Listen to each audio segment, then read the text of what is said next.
அன்பே அன்பே அன்பே ஆருயிர் உறவே ஆனந்தம் ஆனந்தமே. அன்பே அன்பே அன்பே ஆருயிர் உறவே ஆனந்தம் ஆனந்தமே. ஒரு நாள் உந்தையை கண்டேன் ஐயா, அந்நாள் என்னை வெறுத்தேன் ஐயா. ஒரு நாள் உந்தையை கண்டேன் ஐயா, அந்நாள் என்னை வெறுத்தேன் ஐயா. உந்தையை பெரிதையா என் மேல், உந்தையை பெரிதையா. உந்தையை பெரிதையா என் மேல், உந்தையை பெரிதையா. அன்பே அன்பே அன்பே ஆருயிர் உறவே ஆனந்தம் ஆனந்தமே. அன்பே இயேசுவே, நீர் அன்பாகவே இருக்கிறீர், உமக்கு ஸ்தோத்திரம். கர்த்தாவே ஸ்தோத்திரம், எங்களோடு பேசுங்கப்பா. ஸ்தோத்திரம் இயேசுவின் நாமத்தில் நல்ல பிதாவே, ஆமேன் ஆமேன். கர்த்தருக்கு ஸ்தோத்திரம். Praise the Lord. தேவன் உங்களை ஆசீர்வதிப்பார். இந்த நாளில் உங்களுக்கு ஒரு செய்தி என்ன அப்படின்னா, ஒரு நல்ல பெண் எப்படி இருக்க வேண்டும். அதாவது நான் புத்தியுள்ள பெண் என்று அந்த இதில் எடுத்திருக்கிறேன் செய்தி. ஆனால் இதுக்கு தலைப்பு வந்து ஒரு நல்ல பெண்ணாக இருக்க வேண்டும் அப்படிங்கிற ஒரு தலைப்பு. நீதிமொழிகள் 14வது அதிகாரம் 1வது வசனம். புத்தியுள்ள ஸ்திரீ தன் வீட்டை கட்டுகிறாள், புத்தி இல்லாத ஸ்திரியோ தன் கைகளினால் அதை இடித்து போடுகிறாள் என்று வேதம் சொல்லுகிறது. புத்தி உள்ள ஸ்திரீனா பெண்ணு.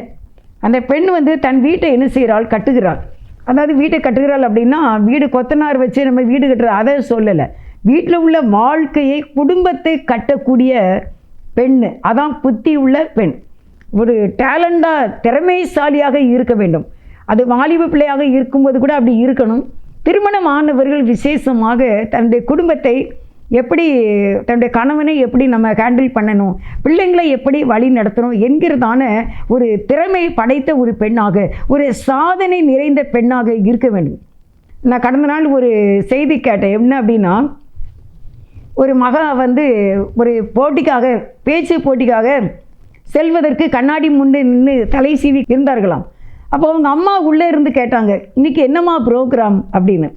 அம்மா, இன்றைக்கி ஒரு பேச்சு போட்டிக்கு நான் அழைக்கப்பட்டிருக்கிறேன், அதுக்கு நான் போகிறேம்மா அப்படின்னாங்களாம். அப்போ அவங்க அம்மா சொன்னாங்களாம், கண்ணாடி உன்னை காட்டுகிறது, மேலே இருந்து ஒரு கண்ணாடி உன்னை காட்டும், அதிலும் எல்லாரும் உன்னை பார்ப்பார்கள், பார்த்துப்போ அப்படின்னு சொன்னாங்களாம்மா. எனக்கு இப்போது 50 வயதுக்கு மேல் ஆகிறது. ஆனாலும் என் தாய் அன்றைக்கு சொன்ன அந்த காரியத்தை நான் நினைக்கிறேன். இன்றைக்கி இந்த கண்ணாடி நீ மட்டும் பார்க்கின்றாய், ஆனால் மேலே இருந்து ஒருவன் பார்க்கின்றான், அவனும் உன்னை கண்ணாடியிலே பார்க்கும்போது பலரும் அதை பார்ப்பார்கள், பார்த்துப்போ. அருமையானவர்களே, ஒரு தாய் வந்து எவ்வளவு ஒரு புத்தியுள்ள பெண்ணாக இருந்ததுனால அந்த மகள் வந்து ஒரு ஞானமாக இன்றைக்கு நடந்து கொண்டு இருக்கிறார்கள் என்று உங்களுக்கு சொல்லுகிறேன். நாமும் ஒரு புத்தியுள்ள பெண்ணாக இருக்க வேண்டும், சாதனை படைத்தவர்களாக இருக்க வேண்டும். எனக்கு ஒன்றுமே தெரியாதுன்னு சொல்லக்கூடாது. புத்தியுள்ள ஸ்திரீ தான் வீட்டை கட்ட முடியும். நம்ம கவனமாக இருக்க வேண்டும். பிள்ளைகளுடைய ஒவ்வொரு நடவடிக்கைகளையும் நாம் பார்த்து கொண்டே இருக்க வேண்டும். எங்கள் அம்மா ஊரில் சொல்லுவாங்க, பிள்ளையை பெற்றாச்சுன்னா கண்ணுக்குள்ளே விளக்கெண்ணையை ஊற்றிக்கிட்டு இருக்கணும் அப்படிம்பாங்க. ஏன்னா அந்த விளக்கெண்ணெய் வந்து கண்ணை என்ன செய்யுமா, தெளிவாக்குமா. அதனால் விளக்கெண்ணையை ஊற்றிட்டு பிள்ளையை கவனிச்சுட்டே இருக்கணுமா. அதாவது இன்றைக்கி நேற்று கூட நான் நினச்சேன், எந்த பிள்ளையும் நல்ல பிள்ளை தான் மண்ணில் பிறக்கையிலே, அதை சிறப்பாய் வளர்ப்பது அன்னையின் கரத்திலே அப்படின்னு சொல்லி நான் கேட்டிருக்கேன். எந்த பிள்ளையும் நல்ல பிள்ளை தான் மண்ணில் பிறக்கையிலே, ஆனால் அதை சிறந்ததாக வளர்ப்பது அன்னையின் மடியிலே தான் அந்த குழந்தையை சிறப்பாக வளர்க்க முடியும் என்று உலகத்திலே அறிஞர்கள் சொல்லி இருக்கிறார்கள். அருமையானவர்களே, ஒரு பெண்ணினுடைய சாதனையை தன்னுடைய பிள்ளைகளை சீரான முறையில் வளர்ப்பது தான். நீங்கள் என்ன வேலை பார்க்கட்டும், நீங்கள் கலெக்டராக இருக்கட்டும், ப்ரொஃபஸராக இருக்கட்டும், நீங்கள் டாக்டராக இருக்கட்டும், இங்கே யாராக இருந்தாலும் நம்ம பிள்ளைகளை நம்ம கருத்தாய் வளர்ப்பதிலே தான் நம்முடைய சாதனை என்று சொல்ல வேண்டும். இந்த வேதம் அப்படியாக சொல்லுகிறது.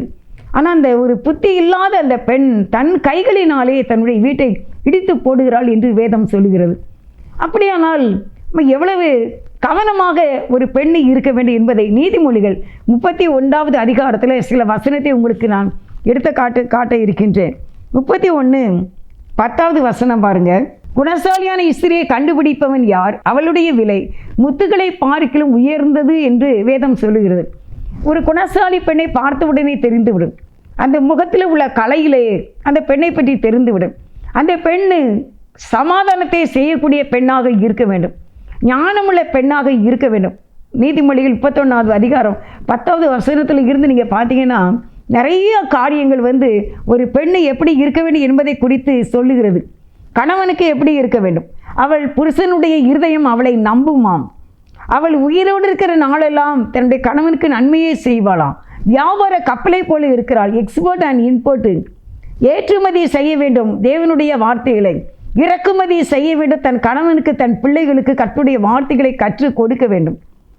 இப்படியாக சொல்லிட்டு அந்த நீதிமொழி 31 சில வசனங்களை உங்களுக்கு சொல்லுகிறேன்.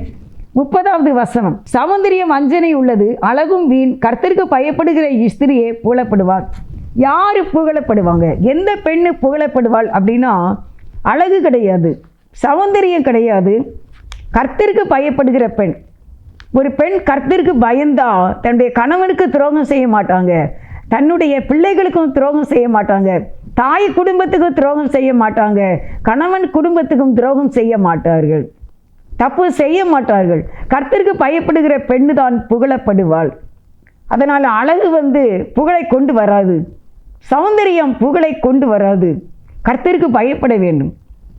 இப்போ நான் இந்த 28 வாசிக்கிறேன். நீதிமொழிகள் 31:28.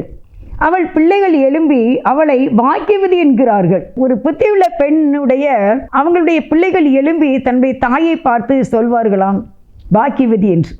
பாக்கியவதி, எங்கள் அம்மா பாக்கியவதி என்று பிள்ளைகள் சொல்லும்படியான ஒரு வாழ்க்கை ஒரு பெண் வாழ வேண்டும்.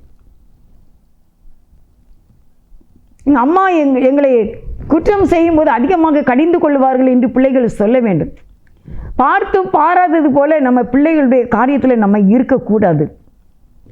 நம்ம பிள்ளைகளை கண்டிக்க வேண்டிய விஷயத்தில் கண்டிக்க வேண்டும். தெளிவாக அவர்கள் செய்கிற தவறை அவர்களுக்கு எடுத்து காட்டக்கூடிய ஒரு ஆசிரியராய் இருக்க வேண்டும். தன் இஷ்டத்துக்கு அந்த பிள்ளையை விடக்கூடிய தாய் வெட்கப்படுவாள் என்று வேதம் சொல்லுகிறது. தன் இஷ்டத்துக்கு விடப்பட்ட பிள்ளையோ தன் தாய்க்கு அவமானத்தை கொண்டு வரும் என்று வேதம் சொல்லுகிறது. நம்முடைய பிள்ளையை நம்ம இஷ்டத்துக்கு விடக்கூடாது. அதிகமாக நம்முடைய பிள்ளைகளுக்கு நாம் நோ சொல்லி வளர்க்க வேண்டும் என்று நீங்கள் கேள்விப்பட்டிருக்கிறீர்களா? கேட்டதை எல்லாவற்றையுமே உடனே வாங்கி கொடுக்கக்கூடாது. கொடுக்க வேண்டியதை கொடுக்க வேண்டும். பின்பு அவர்கள் வளர்ந்த பின்பு சொல்வார்கள், எங்கள் அம்மா பாக்கியவதி என்று சொல்வார்கள், எங்கள் அம்மா எனக்கு கொடுத்த பரிசு என்று சொல்வார்கள், எங்கள் அம்மா கண்டிக்க வேண்டும் போது எங்களை கண்டிப்பார்கள். இன்றைக்கு நம்ம பிள்ளையை நம்ம கண்டித்து வளர்க்குறது தான் நம்ம பிள்ளை நாளைக்கு அவங்க பிள்ளைங்கள வளர்ப்பாங்க. நமக்கு எல்லா விவரமும் தெரியும், ஆனால் பிள்ளை வளர்க்க மட்டும் தெரியாது. எப்படி நம்முடைய பிள்ளைகளோடு ஐக்கியமாக இருக்க வேண்டும் என்பது தெரியாது. அதனால் சஞ்சலமும் தவிப்பும் ஏற்படும். பிள்ளைகள் எழுப்பி நம்மை பாக்கியவதி என்று சொல்லக்கூடிய அளவுக்கு நம்முடைய பிள்ளைகளுக்காக நிறைய முயற்சிகளை நாம் செய்து கொண்டே இருக்க வேண்டும். அவர்கள் திருமணம் ஆனாலும் அப்படியே நம்ம பிள்ளைகளுக்காக நம்ம ஜெபிக்கவும் அவர்களுக்கு ஆலோசனை கொடுத்து கொண்டு தான் இருக்க வேண்டும். அதான் ஒரு புத்தியுள்ள பெண், நல்ல அம்மா. அந்த பிள்ளைகள் தான் எழும்பி பாக்கியவதி என்று சொல்லுவார்கள். பிள்ளைகளுடைய சாட்சி ஒரு தாய்க்கு வேண்டும். அருமையானவர்களே, நீங்கள் அடிங்க, கோபப்படுங்க, பிள்ளைகளை நேர்மையான வழியில் நடத்துவதற்கு எடுக்கக்கூடிய முயற்சிகளையெல்லாம் நாம் எடுக்க வேண்டும். எத்தனை முறைனாலும் நம்ம அந்த முயற்சி செய்தால் பிந்தி நம்ம வயதான பிறகு நாம் இளைப்பாறலாம். நம்ம வயதான பிறகு நம்ம சஞ்சலம் பிள்ளைகளால் நமக்கு வரக்கூடாது என்றால் அவர்களை இளவயதிலேயே நாம் கண்டித்து அன்பு செலுத்தி தேவனுக்கு நேராக, தேவனுடைய ஆலயத்துக்கு நேராக, சண்டே கிளாஸுக்கு, யூத் மீட்டிங்குக்கு, பெரிய கன்வென்ஷன் கூட்டங்களுக்கு, நல்ல கேம்பு, விசேஷித்த கேம்பு நடத்துவாங்க வாலிபர்களுக்கு நாம் அனுப்ப வேண்டும்.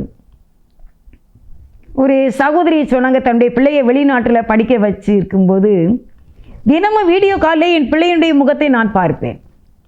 தினமும் என் பிள்ளை எனக்கு வீடியோ காலிலே வர வேண்டும். தினம் எத்தனை மணி ஆனாலும் என் பிள்ளை என் வீடியோ காலில் வந்தால் தான் அன்றைக்கு நான் நிம்மதியாக தூங்குவேன். அவன் எப்படியாவது வீடியோ காலில் வந்துட வேண்டும். அவனுடைய முகத்தை பார்க்கும்போது எனக்கு சந்தோஷமாக இருக்க வேண்டும். அப்படியானால் அந்த நாள் எனக்கு இன்பமான நாளாக இருக்கும் என்று சொல்லுகிறார்கள். வெளிநாட்டில் நம்ம பிள்ளை படிக்குது, இங்கே அசால்ட்டாக இருக்க முடியாது. ஒரு சகோதரி சொன்னாங்க, அவங்களுடைய மகன் வெளிநாட்டிலே வேலைக்கு போய்விட்டானோ. வேலைக்கு மகனை அனுப்பிவிட்டு இந்த தாய் இரவும் பகலும் ஜெபம் செய்து கொண்டே இருப்பார்களாம். இந்த பிள்ளை எங்கே இருக்கோ, என்ன சூழ்நிலையோ, எப்படி சாப்பிட்டுச்சோ அப்படின்னு சொல்லி, அந்த காலத்துலலாம் அப்படி ஃபோன் கிடையாது. அதனால் அவங்க ஜெபம் பண்ணிக்கொண்டே இருப்பாங்களாம். பிள்ளை பேரை சொல்லி சொல்லி ஆண்டவருடைய கரத்தில் கொடுத்து அவர்கள் ஜெபித்து கொண்டே இருப்பார்களாம்.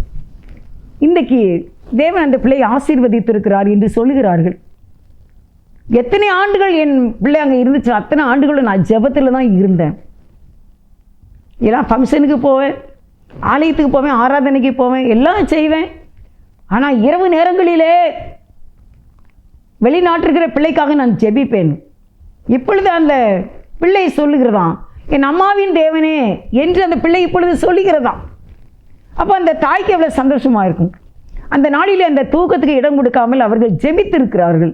இன்றைக்கு அந்த பிள்ளை சொல்லுது, என் அம்மாவின் தேவனே என்று. எப்படிப்பட்ட சாட்சி, பாக்கியவதி. இந்த தாயினுடைய தியாகங்கள், உபவாசங்கள், கண்ணீரோடு உள்ள ஜெபங்கள் நிச்சயம் உங்கள் பிள்ளைகளை பாதுகாக்கும். அப்பொழுது உங்கள் பிள்ளைகள் உங்களை எழும்பி பாக்கியவதி என்பார்கள். பிள்ளைகளுடைய சாட்சி ஒரு நல்ல அம்மாவுக்கு தேவை. அடுத்து யார் சாட்சி சொல்லணும் அப்படின்னா, புருஷனுடைய சாட்சி. ஒரு கணவன் சாட்சி சொல்ல வேண்டும். 29வது வசனம், நீதிமொழிகள் 31:29. அநேக பெண்கள் குணசாலிகளாய் இருந்தது உண்டு, நீயோ அவர்கள் எல்லாவற்றிற்கும் மேற்பட்டவள் என்று அவளை புகழுகிறான். அநேக பெண்கள் குணசாலிகளாய் இருக்கிறார்கள்.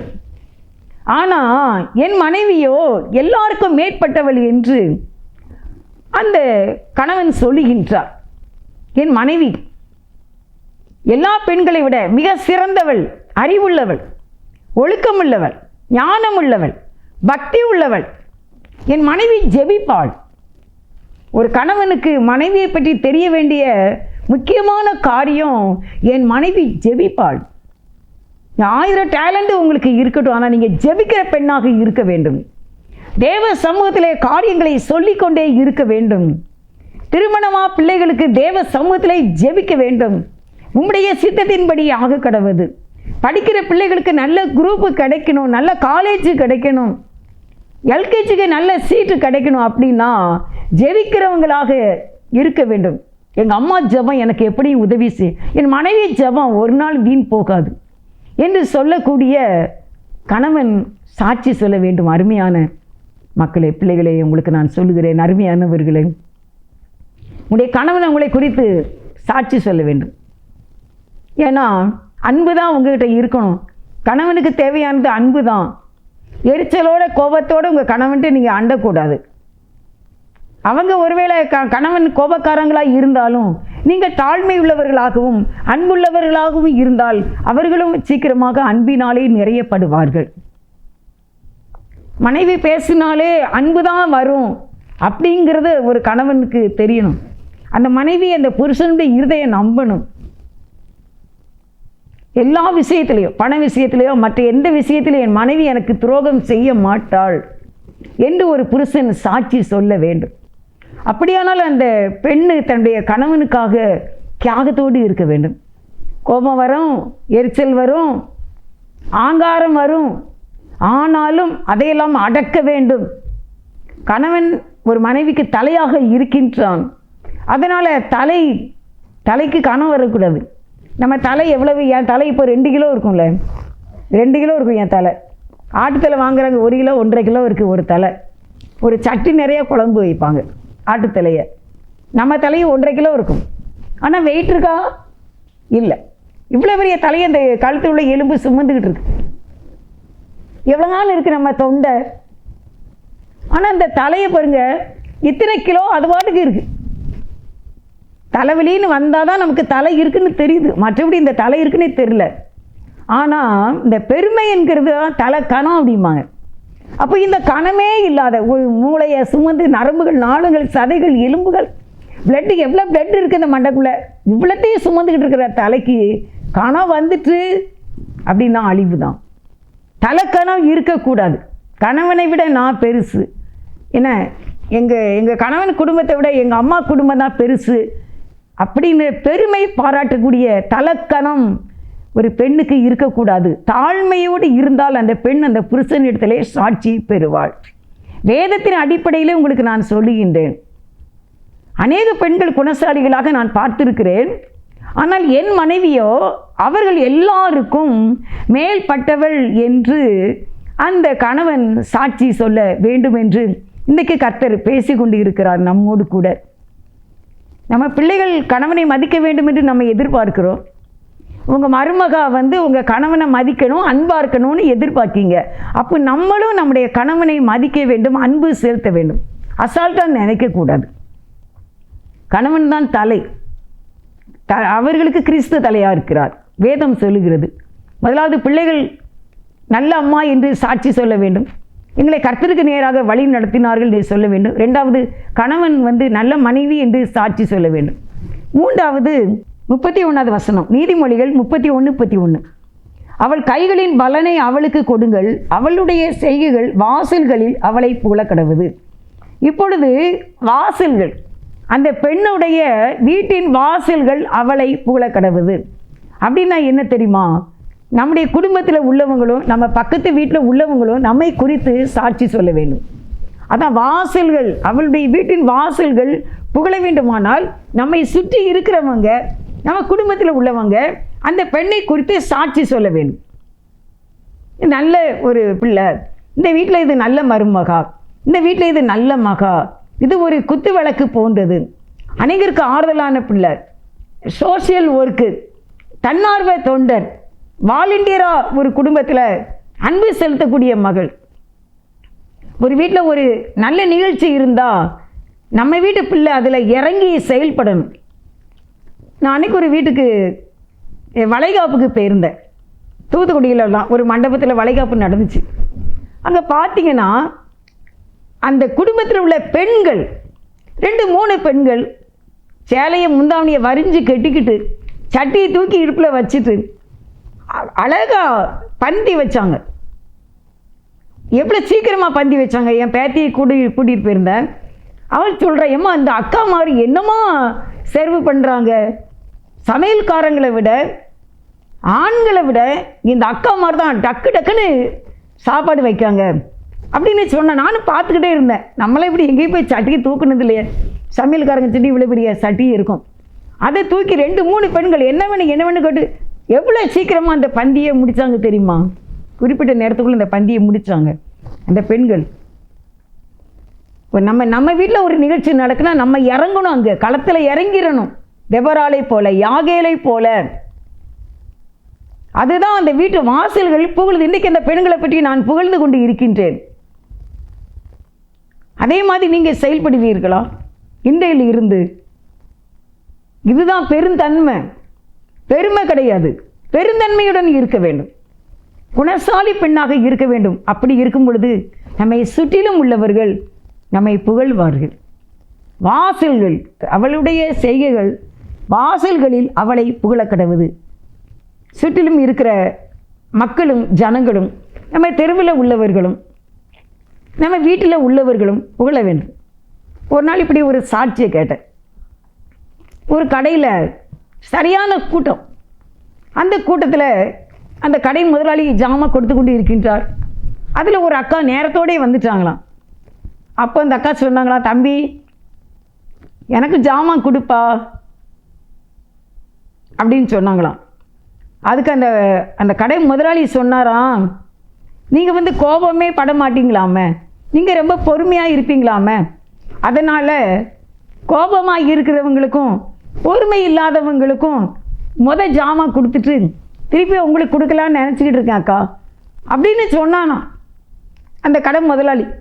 உடனே இந்த அக்காவுக்கு ரொம்ப சந்தோஷமாயிட்டான். இந்த தெருவே நமக்கு கிடையாது, நம்ம இந்த தெருவும் கிடையாது, ஆனால் இந்த தெருவில் உள்ள இந்த கடையில் உள்ள ஓனர் இப்படியே சாட்சி சொல்கிறாரு அப்படின்னு அவங்க ரொம்ப பொறுமையாக கையை கட்டிக்கிட்டு ஒரு ஓரமாக நின்றுட்டாங்களாம்.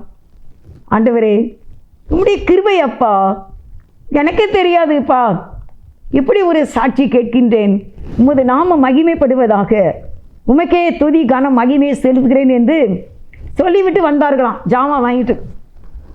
அந்த கடை ஒன்றுட்டு யாருப்பா சொன்னா எது சொன்னால் ஒன்றுமே கேட்கல. ஏன்னா இவங்க ஸ்தோத்திரம் பண்ண ஆரம்பிச்சுட்டாங்க. ஆண்டவரே உமக்கு ஸ்தோத்திரம். அப்போ பாருங்க, அந்த வீடு தெருவில் இல்லாத இன்னொரு கடைக்கு போன தெருவுக்கு அங்கே இப்படியாக அந்த கடை ஓனர் சாட்சி சொன்னார்னா நம்ம எல்லாரும் பார்க்கின்றார்கள், நம்ம எல்லாருக்கும் தெரியும், யாருமே நம்மளை தெரியாதுன்னு நினைக்க முடியாது. அதனால் இன்றைக்கு வாசல்களில் புகழ கடவுது அவளுடைய செயல்பாடுகள், காரியங்கள், தன்னார்வ தொண்டர்கள், இரக்கமுள்ள இதயம் உள்ள பெண்களாக நாம் இருக்க வேண்டும். சோசியல் ஒர்க்கு செய்ய வேண்டும், ஹெல்ப் மைண்டாக இருக்கணும், ஆலயத்திலே பார்க்கிறவர்களை அன்போடு விசாரிக்க வேண்டும். நம்மளால் என்ற ஒரு சிரிப்பு, ஒரு ஆறுதலான வார்த்தைகள் சொல்ல வேண்டும். சின்ன பிள்ளைக்கு ஒரு செருப்பு போட தெரியல, அந்த பிள்ளைக்கு குனிஞ்சு அந்த செருப்பை போட்டு விடணும். கர்த்தருக்கு ஸ்தோத்திரம். அருமையானவர்களே, 3 விதமான சாட்சியை ஒரு பெண்ணு பெற்றுக்கொள்ள வேண்டும். பிள்ளைகள் மூலமாக நல்ல அம்மா, கணவன் நல்ல மனைவி, பக்கத்து வீடுகளிலும் குடும்பத்திலும் உள்ளவர்கள் சாட்சி சொல்ல வேண்டும். வாசல்கள் புகழ வேண்டுமா? பிள்ளைகள் புகழுகிறார்கள், கணவன் புகழுகிறான். கணவனுடையது எனக்கு ரொம்ப அட்டாச்சாக இருந்து நிறைய பெண்களை பார்த்துருக்கேன். ஆனால் என் மனைவி மாதிரி இல்லை. அப்போ அந்த மனைவி என்ன செய்கிறா? தன்னை சுருக்கி கொள்கிறாள், தன்னுடைய கோபங்கள் எல்லாத்தையும் அடக்கி கொள்கிறாள். நான் நேற்று நினச்சேன் எப்படின்னா, நான் ஆட்டோவில் வருவேன் பார்த்துக்கோங்க. அப்போ நான் வரும்போது நான் எங்கே இறங்கினாலும் இங்கே தான் இறங்குவேன்னு தெரியும் ஆட்டோக்காரனுக்கு, இடம் தெரியும் கரெக்டாக. நான் கண்ணை மூடிக்கிட்டே வருவேன், ஜோம் பண்ணிகிட்டே வருவேன். அப்போ நினச்சேன், நேற்று வீட்டில் இருக்கும்போது நினைக்கேன், ஆண்டவரே அன்றைக்கி ஒரு கழுதை உங்களை சுமந்தது, இன்றைக்கி நான் உங்களை சுமந்து கொண்டு உங்களுடைய வார்த்தையை சுமந்து கொண்டு நான் செல்கின்றேன், நீங்கள் இந்த ரெக்கார்டிங்க்கு நீங்கள் வாங்க, நீங்கள் பேசுங்க அப்படின்னு நான் சொல்லும்போது நான் கழுதை அப்படின்னு நான் நினச்சேன். அப்போ கழுதை எனக்குள்ளே ஆண்டவர் இருக்கின்றார். ஆட்டோ எவ்வளோ சிறியது, நல்லான்னா 4 பேர் இருக்கலாம். ஆனால் அதுக்குள்ளே நானும் ஒரு கழுதையாக மாறிடுறேன். கழுதை எவ்வளோ பெருசு இருக்கும், அதுக்கு எவ்வளோ பெரிய ஒரு வண்டி வேணும். ஒரு கழுதை ஏற்றனா லாரி மாதிரி வேணும்ல, குட்டி யானை மாதிரியாவது வேணும்ல. இந்த குட்டி வண்டி லாரியை விட சின்னது, அப்படியாவது வேணும் ஒரு கழுதையை ஏற்றுறதுக்கு. ஆனால் இந்த ஆட்டோக்குள்ளே நான் கழுதையாக மாறி இருக்கின்றேன். வானத்தையும் பூமியையும் படைத்த வானம் சிங்காசனம் பூமி பாதபடி என்று சொன்ன ஆண்டவர் இந்த கழுதையின் மேலே இருக்கின்றார். அவர் தன்னையே ஒடுக்கி எனக்குள்ளே இருக்கின்றார், என் மேல் இருக்கின்றார், எனக்குள் வாழ்கின்றார். அவருடைய கிருபை எவ்வளவு பெரிது! அப்படி எனக்கு ஆச்சரியமாக இருந்தது. ஒரு ஆட்டோக்குள்ளே ஒரு கழுதை உட்கார்ந்துருக்கு. இந்த கழுதைக்குள்ளே சர்வலோகத்தை உண்டாக்கின ஆண்டவர் தன்னையே அவர் ஒடுக்கி எனக்குள்ளே இருக்கின்றார். மரண பரியந்தம் தன்னை தாழ்த்தினவர் எனக்குள்ளே இருக்கின்றார். அப்படியே எனக்கு ஆச்சரியமாக இருந்தது. என்ன ஆண்டவரே, இப்படி நாமத்துக்கு மகிமை உண்டாகட்டப்பா, இன்னும் இந்த கழுதை மேலே நீங்கள் இருங்கப்பா, என் மரண பரியந்தம் இருங்கப்பா, உங்களுடைய வருகையை மட்டும் இந்த கழுதை கூட நீங்கள் இருங்கப்பா, என்னை கைவிட்டுறாதீங்கப்பா, என் கூட இருங்கப்பா, தெரிந்து கொண்டதுக்கு ரொம்ப நன்றியப்பா அப்படின்னு சொன்னேன் பார்த்துக்கோங்க. நேற்று அப்படி இந்த செய்திக்காக தியானிச்சுட்டு இருக்கும்போது, அதிக நேரத்தை தேவனோடு செலவிடுங்கள், அப்பொழுது உங்கள் பிள்ளைகள் எழும்பி பாக்கியவதி என்பார்கள். உங்களுடைய புருஷன் உங்களை நல்ல மனைவி என்று சொல்வான். கிஃப்ட்டு, என் மனைவி எனக்கு கிடைச்ச கிஃப்ட்டு. வேதம் சொல்லுகிறதுல ஒரு இடத்துல, அதாவது புத்தியுள்ள மனைவி கர்த்தர் அருளும் ஈவு. ஒரு கணவனுக்கு நல்ல மனைவி கிடைச்சிட்டான்னு வச்சுக்கோங்க, அதுதான் கிஃப்ட், பரிசு.